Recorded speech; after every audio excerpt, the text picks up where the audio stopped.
Morning, everyone. Welcome to our annual meeting here on January 28th. Just want to thank you all for being here, and I just want to especially just mention that as I sat in church this morning, I reviewed our annual report, which we all know is quite thick, and I just looked around the room and I think I counted about 45 people. And I just think we should all give ourselves a very big round of applause for all that we do, considering all that we do in that report and the number of people that are actually in the seats. So, cheers to all of us. And particularly, there's so many of you that do more than one thing, more than 5 things. And so I just want to acknowledge and tell you all we really appreciate you. Particularly the AV team. Without you, we would not be able to have this meeting on Zoom. So all of you out there, I don't know where the camera is, I think it's up there. Welcome to our meeting. So the process will be, particularly for the ones that are on Zoom, that they will raise their hands. And Sharon, you will be watching hands? Who's? Ann will, okay. I'm on YouTube. Oh, you're on the YouTube. Okay, Stu. Okay, all you have to know is we got you covered. Between this team that we have over here, you will be covered to make sure that we can acknowledge your voting. The first thing we need to do is approve the agenda, which was in the packet. You probably, sorry? Oh, we do have a quorum. Yes, sorry. First of all, I want to acknowledge that we do have a quorum. And if you have not signed in on the attendance sheet when you came in this morning, please be sure to do that. That is going to act as our attendance sheet for the meeting. So we just need to officially accept the agenda. So if I could get someone to move to accept the 2024 annual meeting agenda. So moved by Pam Lyons, and a second by Lou Burchard. All in favor? Discussion, approved, and any opposed? I assume not, so that has passed. Okay, Pastor Karen, would you come up and lead us in our opening prayer? You can just turn me on, Mike. Let us pray. Oh, gracious God, we have finished another year of ministry in this place. It was a good year, God. Challenges were met, and situations resolved, and so much more. So much time worshiping and praising and doing the work you call us to do as your people. God, as we gather here today to celebrate what has been and look to the future, lead us and guide us in all that we do. In Jesus' name we pray. Amen.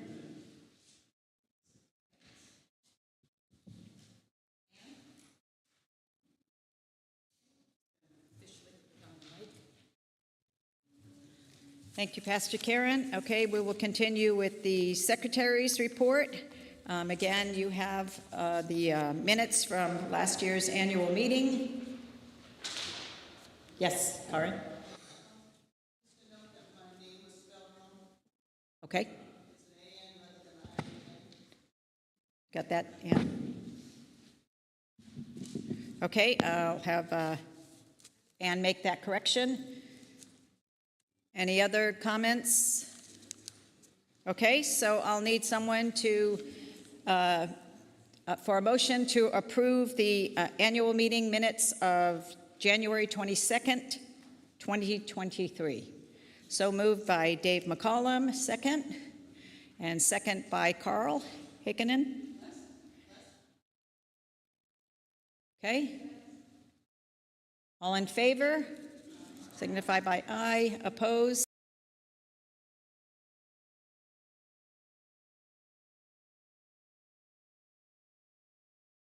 Now we will move to Pastor Karen's report. Hopefully you've had a chance to read the written report. We did face some challenges, and I think one of the realities that we really faced last year, we talked about in September, is our declining membership. Us and 90% of all of the, especially the mainline churches, are struggling with this. And we can face the struggle and we can say, okay, we have this situation in front of us, But we started talking about it last year. And that's really good that we talk about reality and what comes next for us, because our call to be God's people in this place doesn't change. We are to be God's people in this place. We are to go out and bring the good news to people outside of this place. And so this year, as we look to 2024, that, for me is for where our focus needs to be, is what are we going to do in 2024? How is it that we are going to be God's people? Yes, with fewer numbers than we did in the 1950s or 60s or 70s. But we're still God's people in this place. And so I hope that you've read the report, and I hope that you will be ready to walk with me and the other leaders, that some of whom we will elect today, into God's future in this place. There's a place, and I can't remember exactly where it is, but it says, God says, I know the plans I have for you, the plans to prosper you and not destroy you. And I hold on to those words of God, that promise of God, that God's plan for us in this place is for good, for prosperity, for abundance of the gospel. Thanks.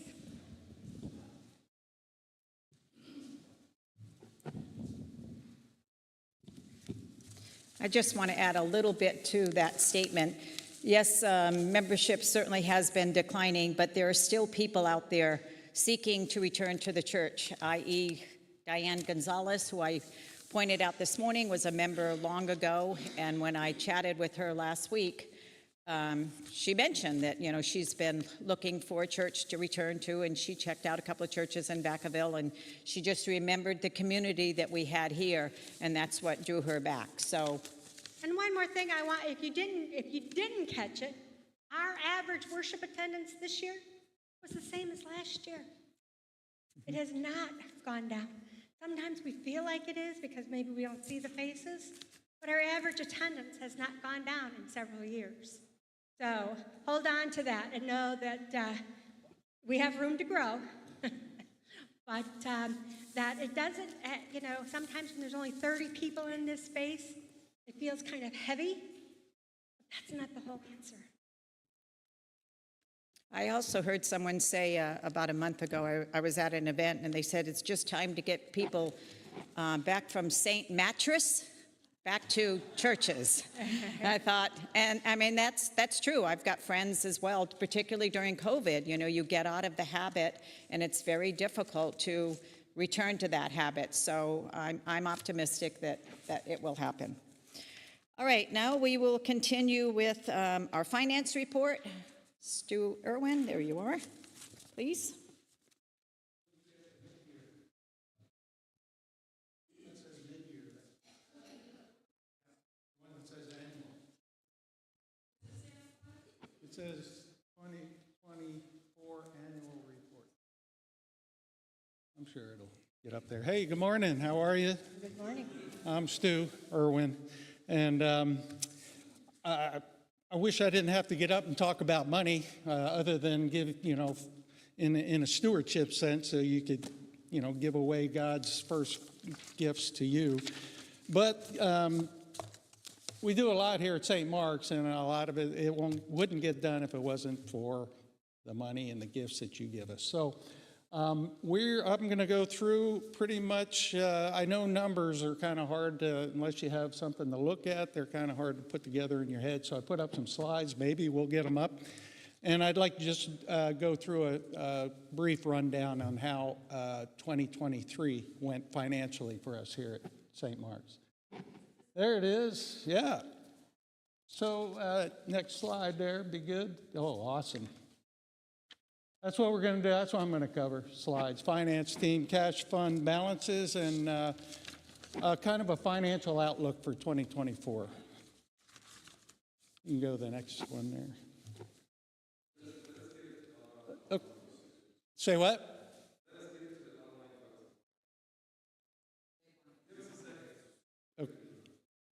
Okay.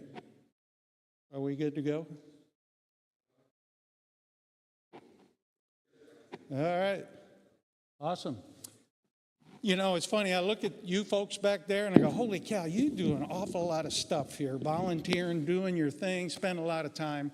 And these folks up here, same thing, every week. They're in there putting in time, doing stuff.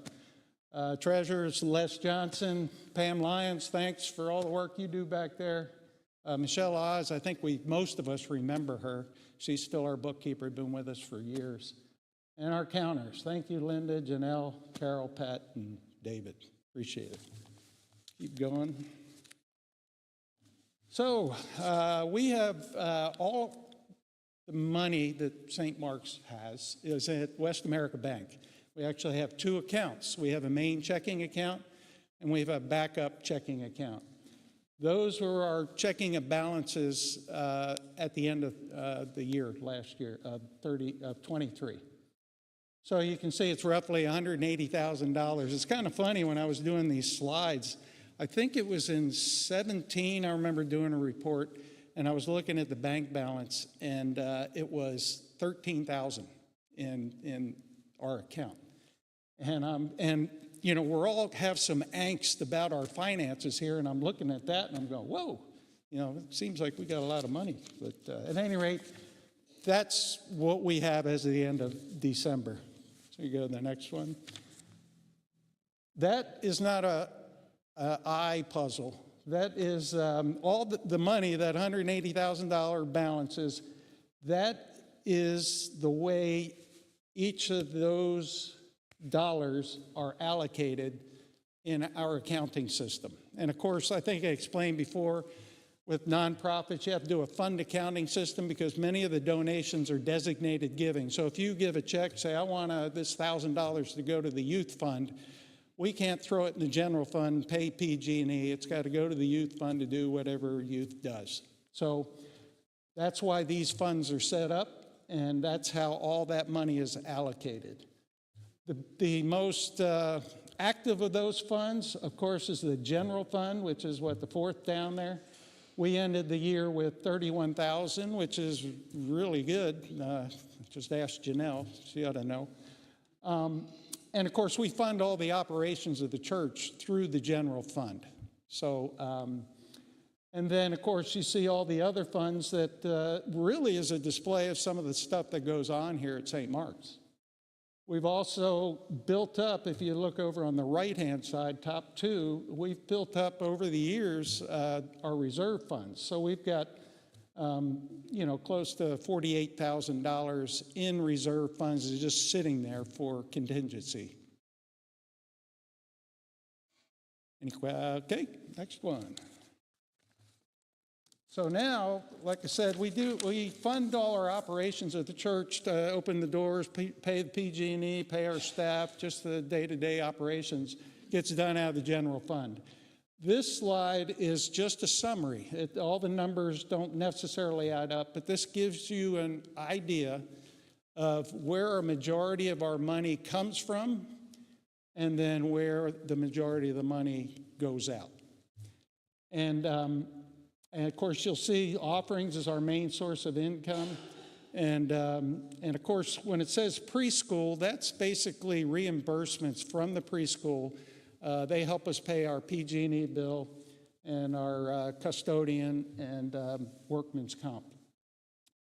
And then, of course, down on the bottom, the totals is, the way I did that was I just totaled up the column. That is the one that does not have parentheses. The parentheses is the actual.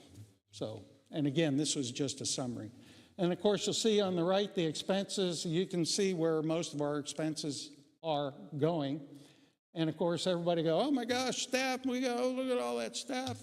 So, and remember, staff is just not staff, that's mission. Our staff performs mission here and helps us with performing mission. So, and of course, the utility staff, it's been this way for as long as I can remember here at St. Mark's. Alrighty, next one. And again, the money that comes in and goes out is just not to turn on the lights and pay our staff. This is some of the other sources of income and where some of that money is going. And of course, again, this kind of paints a little bit of picture about what goes on at St. Mark's. And of course, I'd like to call your attention, last year we gave a little over $18,000 to the ELCA. That's what that means. That's, we want to be a giving church, so we give away a certain amount of money each month, give it back to our mother church, the ELCA, and that's what that represents. Okay. So our financial outlook, we were sitting around thinking, hey, what do we want to do next year financially? And once again, we want to manage our general fund. That is the main energy of what we're doing here. I'd love it to be mission, but it's more general fund. So we want to have a zero balance or a surplus balance. We want to end that fund at the end of the year after we pay all our expenses and bring all our money in. We want to break even or do better. I want to try to all those funds, you remember, there's probably, 10 funds up there. We want to try to reduce the number of funds because, and I might as well throw it out there, I know a lot of you folks are, we have generous givers. We just don't have enough of them. And I know a lot of you like to designate your gifts to go to a specific purpose. And so that's excellent. That's very good.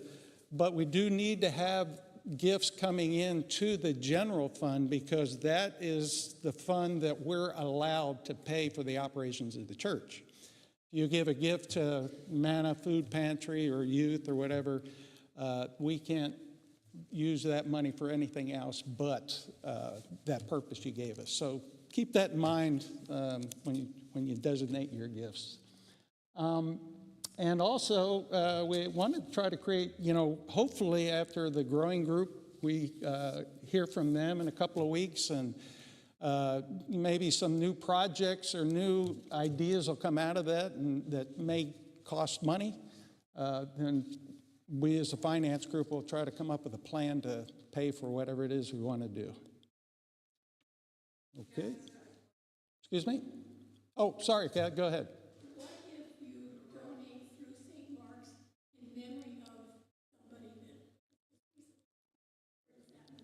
That goes into our memorial fund, which was,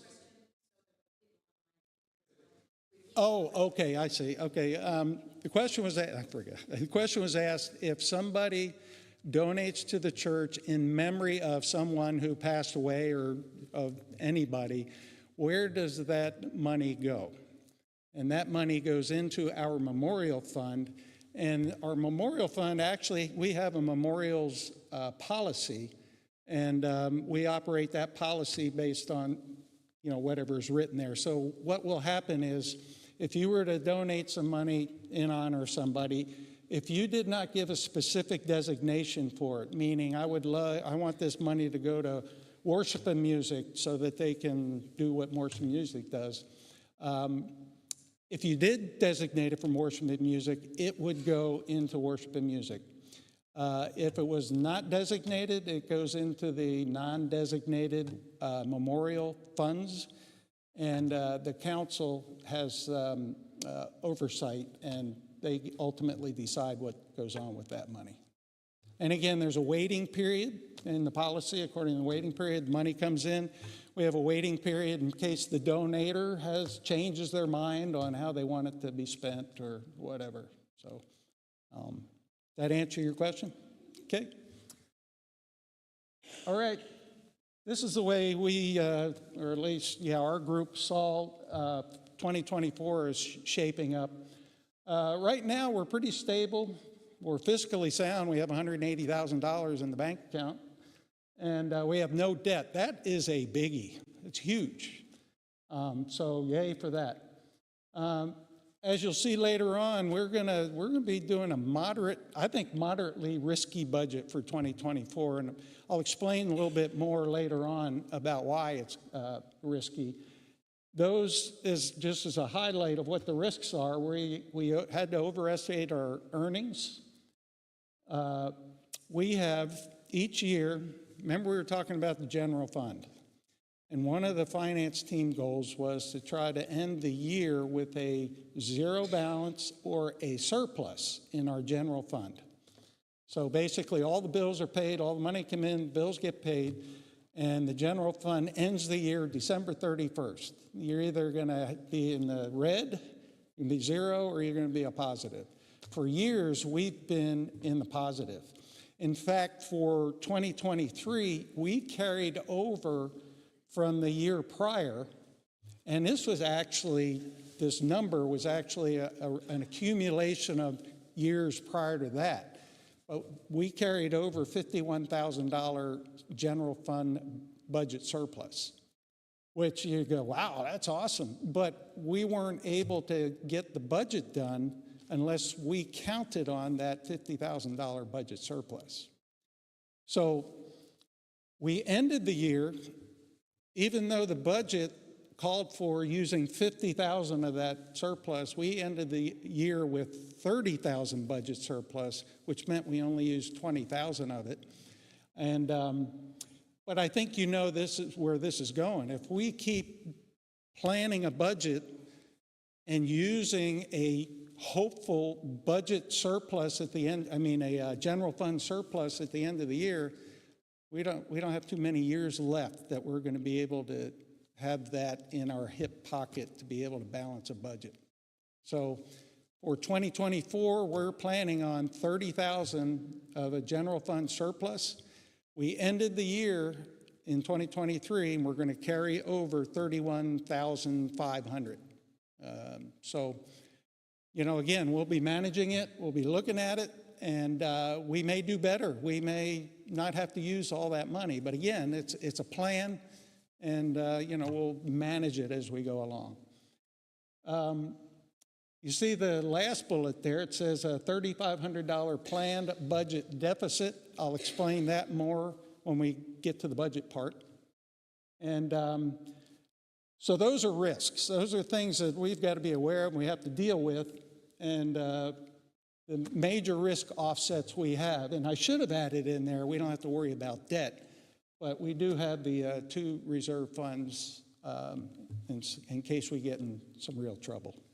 So, alrighty, and I think that's it. You hit the next one, and any questions? Yes, Alan.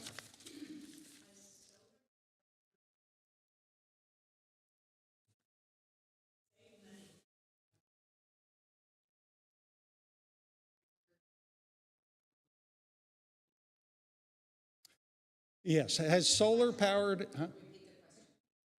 That's what I was doing.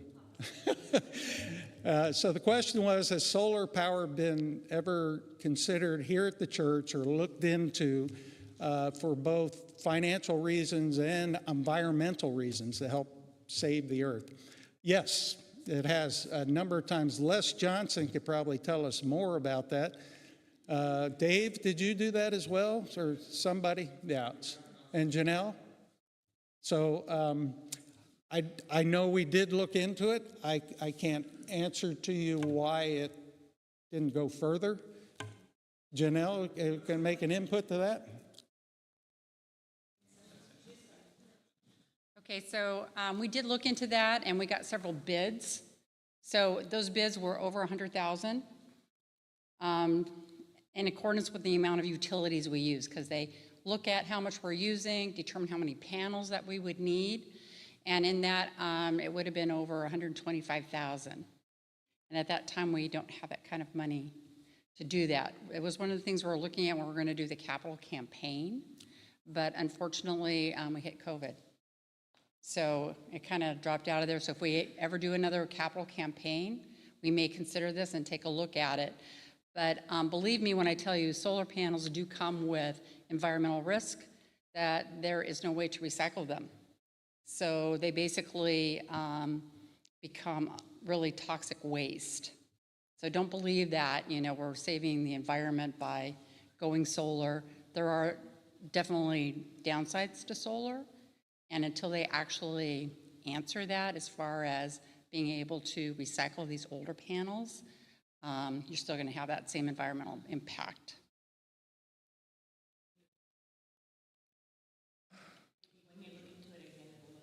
Yeah.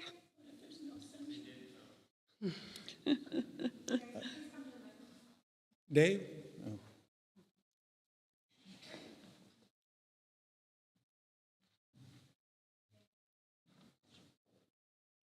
One of the contractors that came out did recommend that we take another look at this annually for the tax purposes, because the federal and state are always adjusting their incentives for clean energy.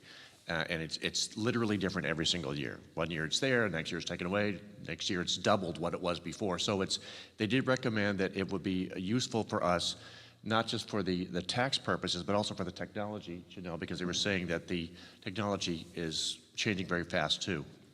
So they did say, and they'll come out, some of the contracts will come out, annually. They will come out and take another look and talk to you about what the incentives are. And you can see on an annual basis whether or not it is now financially and environmentally a good thing for you to do. So that's something that they do. Huh? I don't know. I ain't in charge.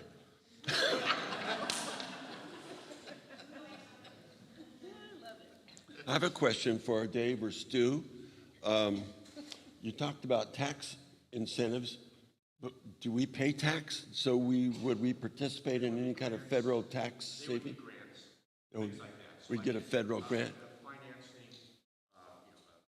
incentives, things of that kind. I see.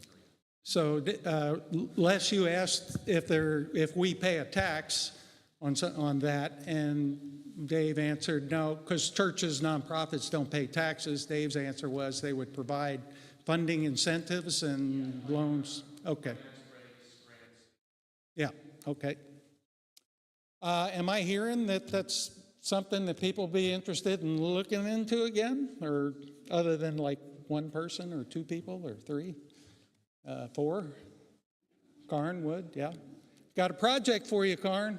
We can put you on the volunteer list. Can look into the solar. I'm just kidding. Go ahead.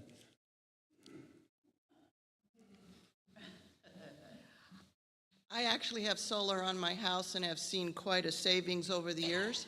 So it's something that should be taken very seriously, and I appreciate the joke. But I think that we're going to have that meeting on the 17th, and that might be something to jot down as a possibility for future, to look at it and make sure we put it on annually. Yeah. I agree with you. And again, remember one of the finance team's goals was to try to create a plan to finance, because if there's going to be a capital outlay to do this, and if there's enough push and incentive and folks are getting excited about doing it, then by God, we'll come up with a way to figure it out financially. June? So my only comment is, and I don't want to be a pessimist because I hope that this will work out, but we heard the same thing when we changed all the lighting around here, that we were going to save all this money on our PG&E bill. We haven't seen it at all. Yeah. Okay. Yeah, I'm just wondering if we polled any of the other churches or organizations that do have solar power, wondering how it worked out for them, but we can work that one out later. Any other questions? Okay, thank you. See you in the budget time.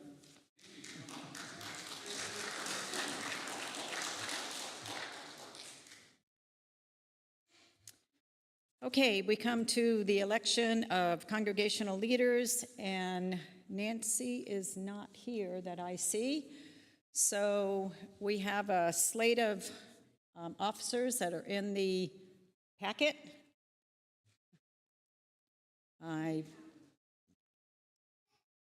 It was sent out. So first of all, I want to thank Jim Hanser, who is going off council, and I think you're the Tom. Yeah, there's some changes to council, but I think Jim is the only one that is actually going off council. So thank you, Jim, for serving as our vice president this past year. So I believe the slate of offers is myself for president, Tom Lingle for vice president. Help me out here if somebody has the packet in front of them. I know Josie is Tony McCollum. Josie as, yep.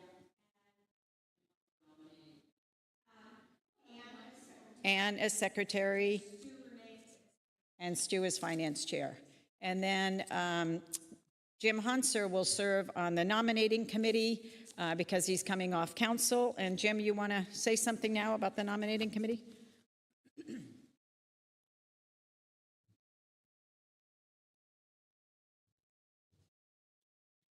Yeah, we need to get a few more. I think, what is it, 5? Yeah. So we need 5 members on the nominating committee, and it also says, I think, in the Constitution or bylaws that I think at least it's like 2 of those are people that are supposed to come off council, if possible. Well, we don't have. I'm the only one coming off, so it'll just be me from the council. So we'll need 4 more. And I know sometimes people feel like it's a daunting thing to be on nominating committee, but it really isn't, and it's kind of a good experience. Usually the president usually calls you together somewhere in the fall, and you have maybe one meeting, and you kind of say, well, how are we going to go about this? And then we just realize, we put together who's going to be needed for the next year, and then we just, give people a call and say, hey, think about this. So I'd really encourage. If we can get some volunteers to nominate themselves to be on it. Each year we have this problem where it just, again, I think it just seems daunting to people, but it really isn't. So I'm just hoping that people will nominate themselves so that we can have a full nominating committee. Or any questions about nominating committee while we, okay.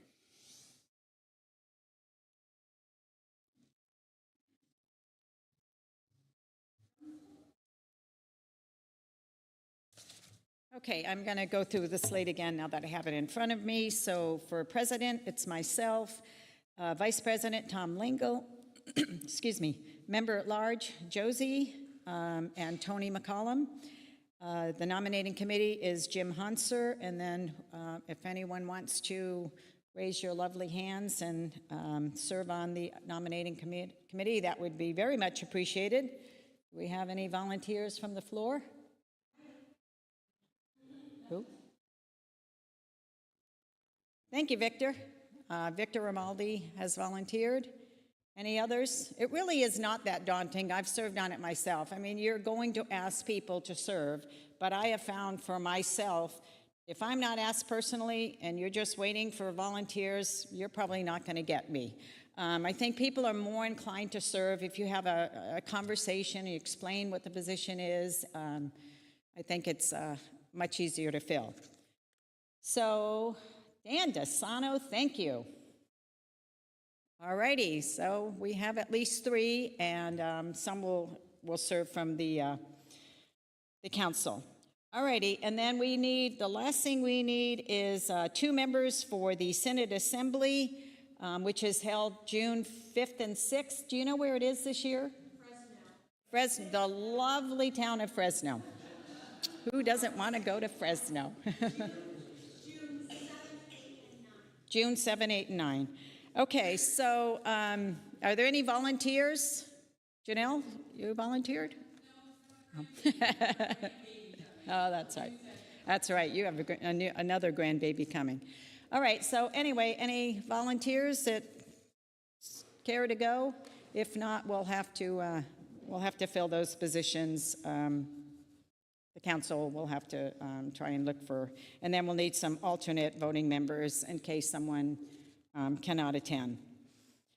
All righty, well, so you have the slate in front of you. We're just going to vote on the entire slate. So I will need a motion to accept the slate as presented. Betty Knoll, thank you. And a second. Janelle Jolly, thank you. All in favor? Aye. Opposed? Any hands up on the? Who will? Who was that? Jackie Morley. Okay, thank you, Jackie. She's volunteered to be one of the backups. All righty. Let's see, what's next? Okay, so now we are looking for Stu to return to go over the budget for 2024, so we can formally approve that.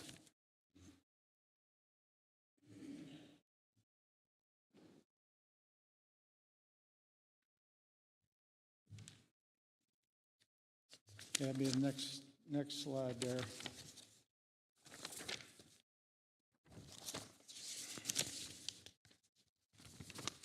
Okay, well, here we are for the 2024 budget. Again, thank you, volunteers, and most of them are in this room, but Les, thank you, Pam, David. I know Pastor Karen helped out with us on that, and it got to be kind of challenging after a while, but Les was handing out a sheet that had the proposed budget on it. There's two columns on that sheet that you have. One says last year, the other one says 2024. And the comparison is the comparison between the two budgets of 2023 and 2024. Just wanted to make that. Pam, go ahead.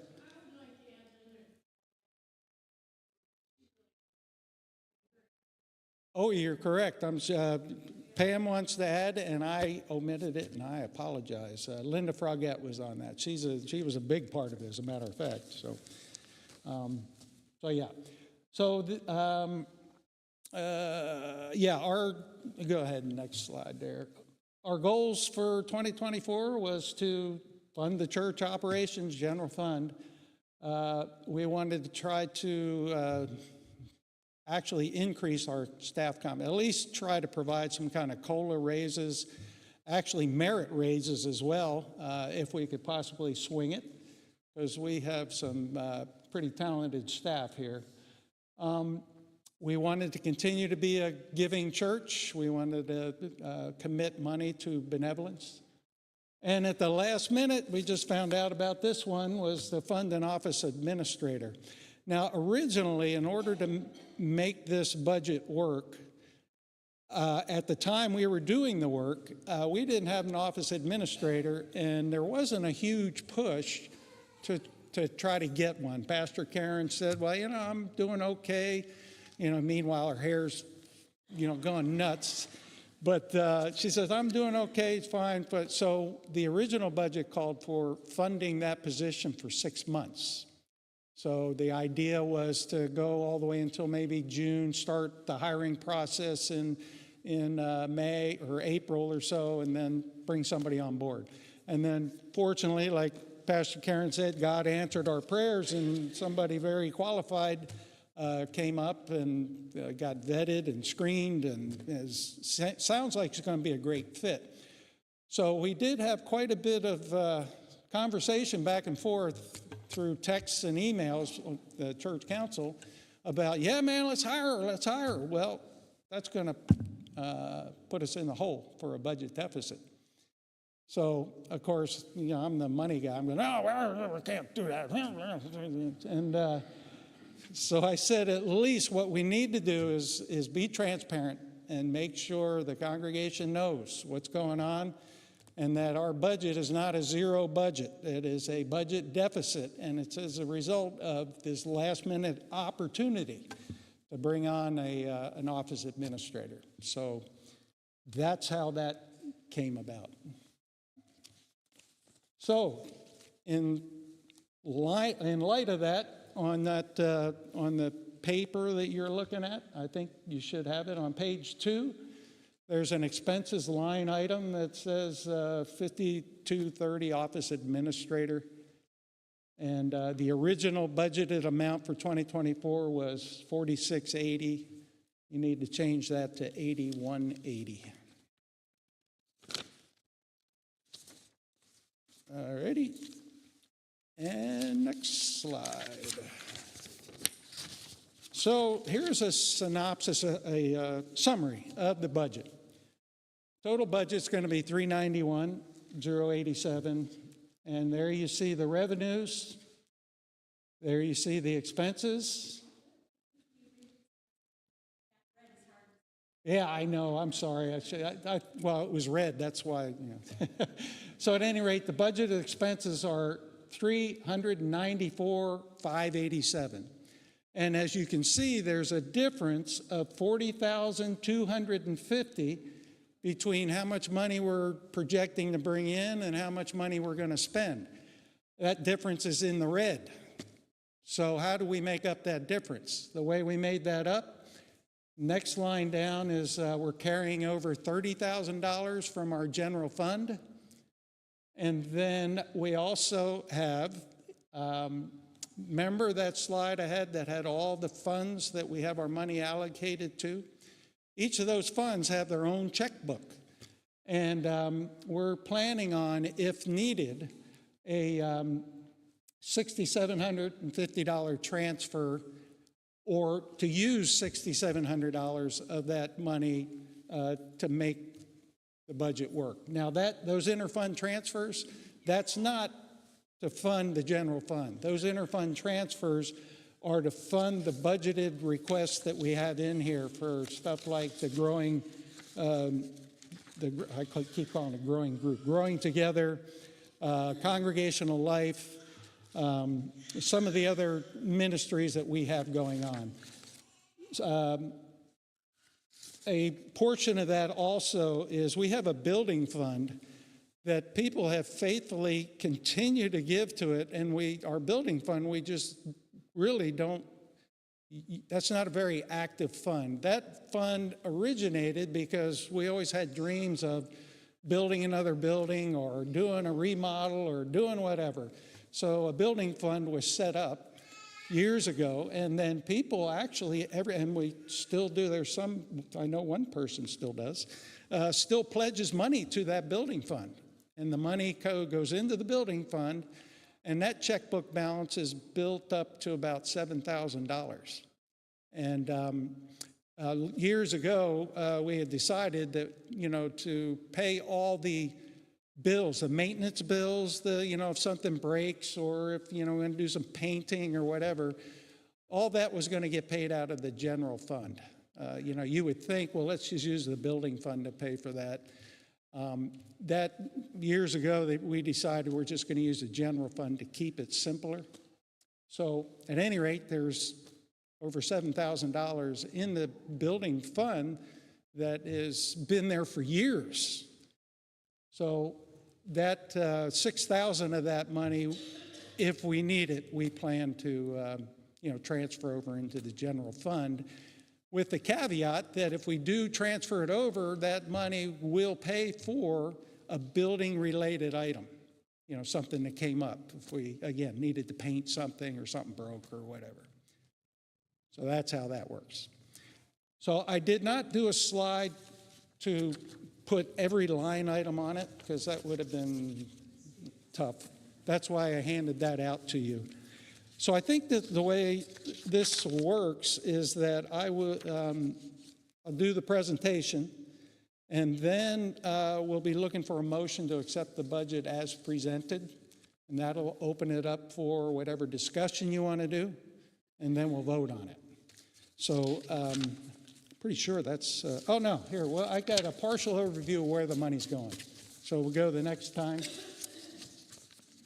And again, this is a partial overview of where the money is coming from and where it's going to. And again, it kind of looks like what the finance report was for 2023. Most of our money comes in from offerings.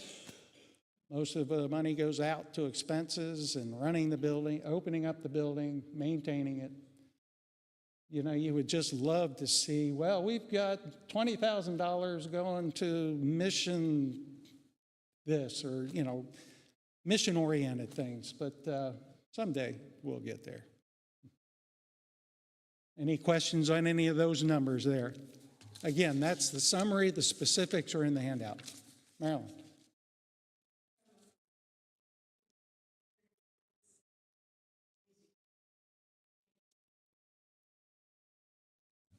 Well, the question was, how did we come up with the number for the music director?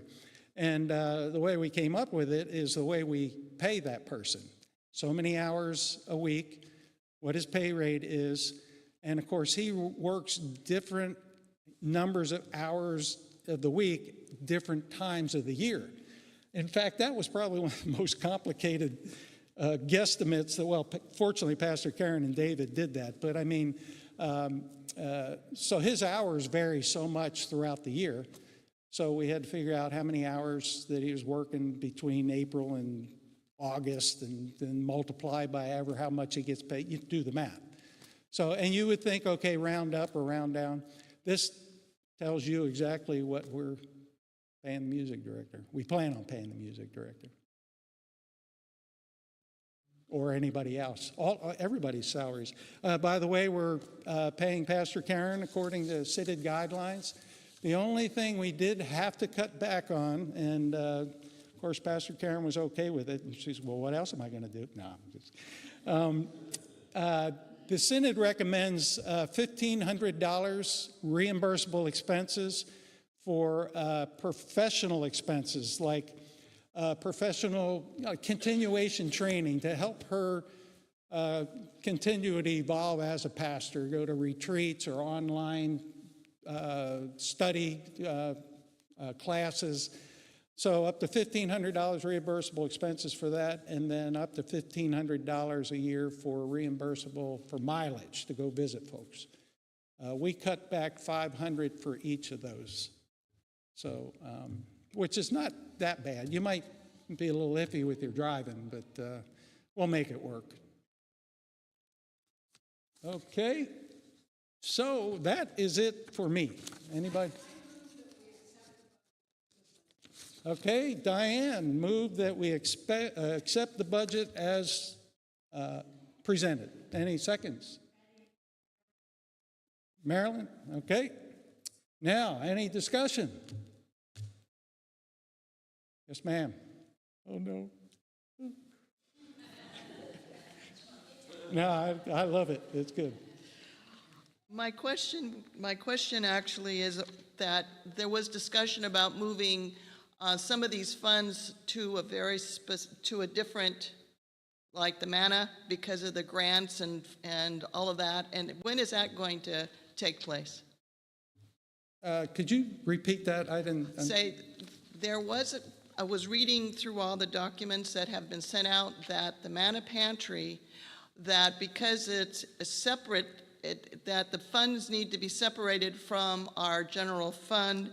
And so I'm wondering, when is that going to happen? So for reporting purposes, that was part of the discussion, that funding would be taken away and be very specific to the manna pantry.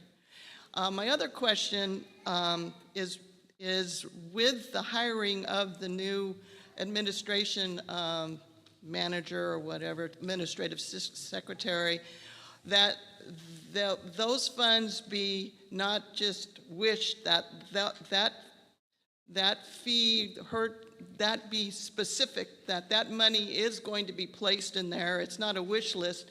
That from that $30,000, that money is going to be specifically put into that fund, so there's not a question of her being paid.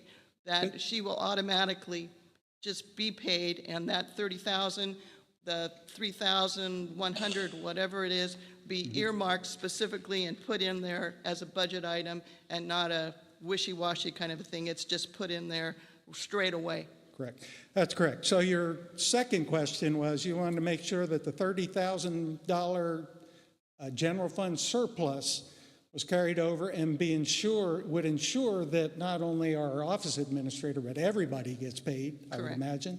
And the answer to that is yes, without a doubt. Okay. And then, of course, the first question was pretty manna food pantry specific, right? You wanted to, you were asking about transfer of funds for manna because we got grants? Well, let me clarify that this was what was sent out, and I just didn't see it reflected that it was going to happen. And so I'm just wondering if this is something that's going to be discussed on the 17th, if this is something that the funds that for Manna Pantry are separated out from our general budget. Oh, they most definitely are. The grant monies that we have received for the Manna Food Pantry, I think you saw up on one of the slides, at the end of the year, there was $39,000 in that fund. Part of that is grant money for all of the new flooring and all the painting and all that we've done. The other part of it is people's donations designated to the food pantry.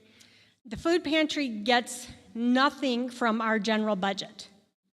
The food pantry does not, from those general funds, nothing goes to the food pantry.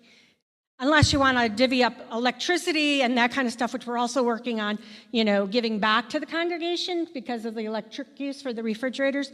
But that $39,000 was given specifically for the pantry and will be used only for pantry items, food. It is in a separate fund already. That's where we saw the $39,000.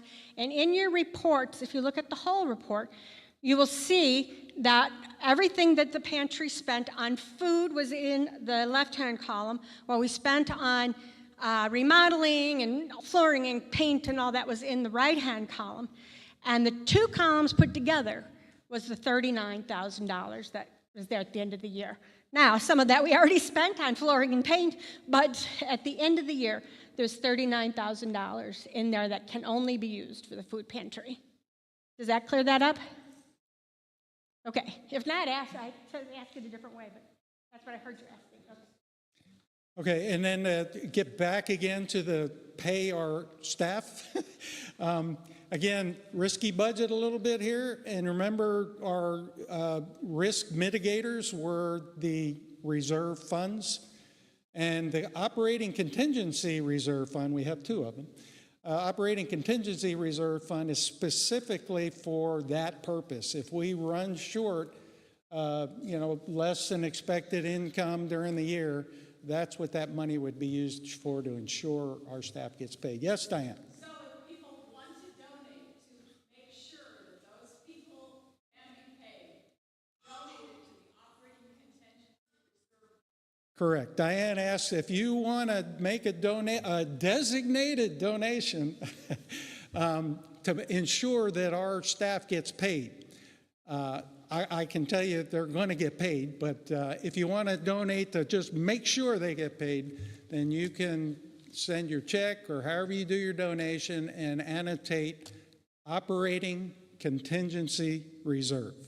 If you want to do a designated donation to, thank you, Pat McKillips, for handrails, something for a building improvement, or actually this reserve is set up in case air conditioner breaks, heater breaks, have to dig up our parking lot maybe in order to fix the heater, and it's beyond anything that we budgeted. The building and capital asset reserve is set up for that. And that is actually it's gotten better now, but it's a little underfunded. We were reporting as a little over 13,000 in that, and we have since received some more money for that, another 10,000 for that. So that one's actually up to 23, almost 24. So anything else? Oh, got somebody online? Yeah. Okay, Ruth just wants to reiterate that the church is footing the bill for utilities, janitorial, wear and tear on the campus for the food pantry. Okay, I didn't hear it, but so what was the question? She just wants to reiterate that the church is footing the bill for utilities, janitorial, wear and tear on the campus for the food pantry. Oh, yes. Yes. And David had a hand up?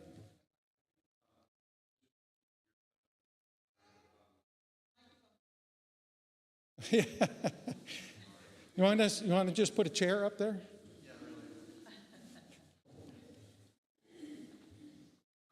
I think to your question, Karen, one of the things that my understanding from those minutes that I read too, is that there's a long-term plan to completely separate the Manna Food Pantry from our budget, and they administrate their own, just like the preschool does. We don't see any preschool expenses or revenues in our budget, and I think the long-term plan, if I'm not mistaken, is to make the Manna Food Pantry its own entity under the umbrella of St. Mark's, like the preschool is, but they would have their own budget, their own revenue sources, their own expenses, all administered separately, just like the preschool does. That was my understanding. Was that yours too?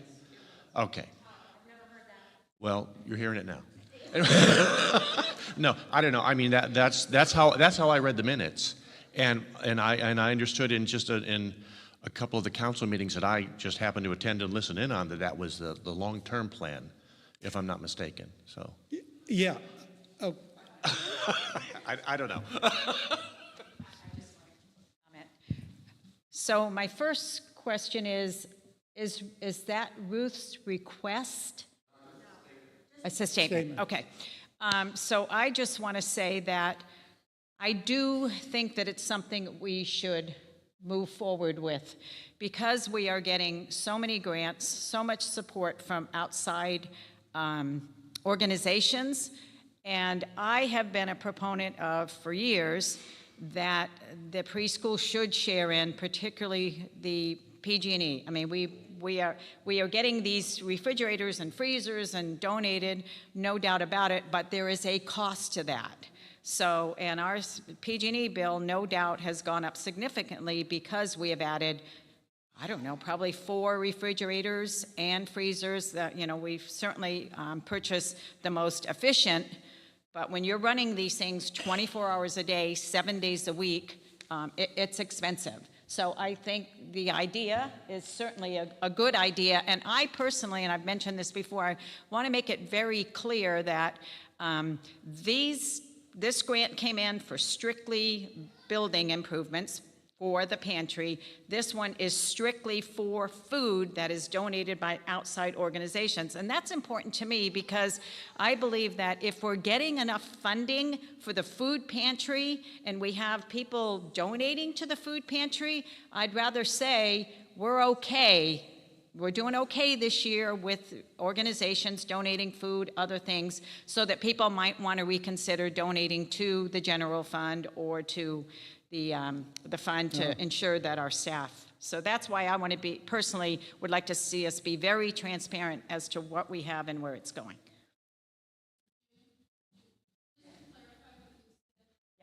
You initially said preschool. Oh, I'm sorry. If I said preschool, I definitely meant the food pantry. Make that correction, please. Thank you. thanks, June. I think that clears it up pretty good. Oh, here comes Betty. All I want to say is the food pantry cannot survive without June Johnson and the pastor. They are the ones that get us the grants. All I want to say is that without June Johnson and the pastor, the food pantry would not survive. They get us the grants and the grants. And there's no way we can say thank you enough.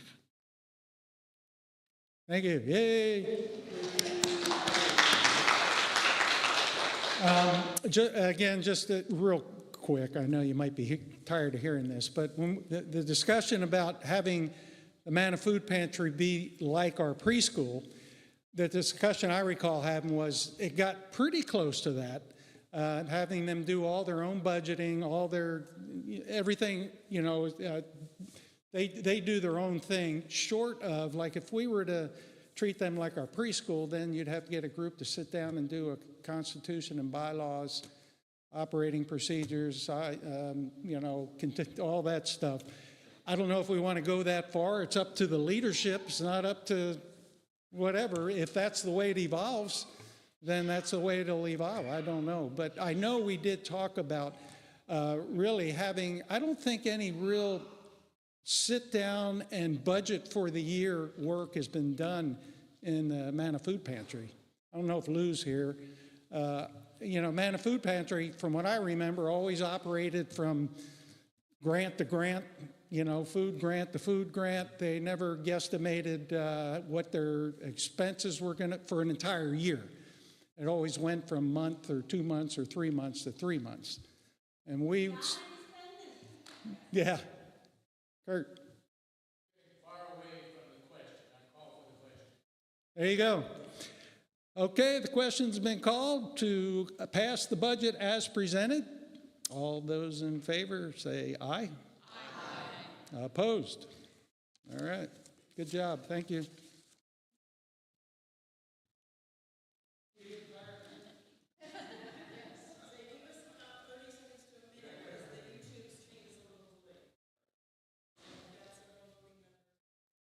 Okay. Okay, we're just waiting on a count from the folks online.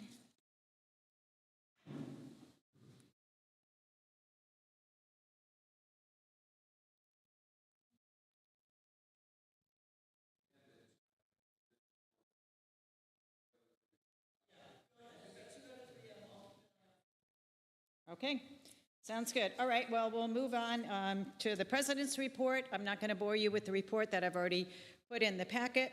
The last thing I just want to mention for the food pantry, as part of one of the grants that we received, we were able to remodel the mural room. So please take the time, certainly not today because I think there's a service going on, but maybe next week before church, we'll leave the door open, but go see it. It looks absolutely amazing. The painter actually gave us a discount on the paint and painted so much more than we expected. He painted the cabinets that store all of the supplies for our Congregational Life events. Anyway, please stop by. It's new flooring, new painting. It looks amazing. Let's see, so I think we're getting to the end and just in time for the football game. So it's 11:45. All righty, so I just need a motion to adjourn. So moved by Betty and a second, and by Pam Lyons. All in favor? Aye, opposed? Thank you very much for being here. Betty was first, and Pam Lyons was second.